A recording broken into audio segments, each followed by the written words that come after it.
2006 Germany বিশ্বকাপে প্রথমবার আর্জেন্টিনার জার্সিতে মাঠে নামে এক তরুণ, নাম তার লিওনেল মেসি। তখন পায়ে ছিল অ্যাডিডাসের F50.6 টিউনিক বুট। ঠিক 20 বছর পর 2026 বিশ্বকাপকে সামনে রেখে সেই স্মৃতিকেই আবারও ফিরিয়ে এনেছে অ্যাডিডাস। মেসির জন্য বিশেষভাবে তৈরি করা হয়েছে বুট F50 আলটিমো ট্যাঙ্গো, স্প্যানিশ ভাষায় যার অর্থ শেষ নৃত্য। সাদা রঙের ওপর আকাশে নীল আর সোনালির সমন্বয় যেন আর্জেন্টিনার জার্সিরই আরেক রূপ। অ্যাডিডাসের বিখ্যাত 3টি স্ট্রাইপও এসেছে নতুন ডিজাইনে, যা বুটটিকে দিয়েছে আলাদা পরিচয়। তবে শুধু স্মৃতি নয়, রয়েছে আধুনিক প্রযুক্তিও।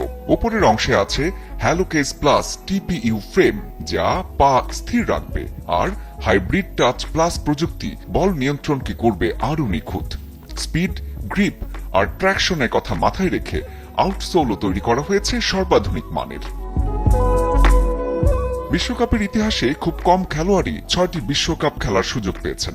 2006 থেকে 2026 মেসির দীর্ঘযাত্রার সঙ্গী দুটি বুট, একটিতে শুরু, অন্যটিতে হয়তো শেষ।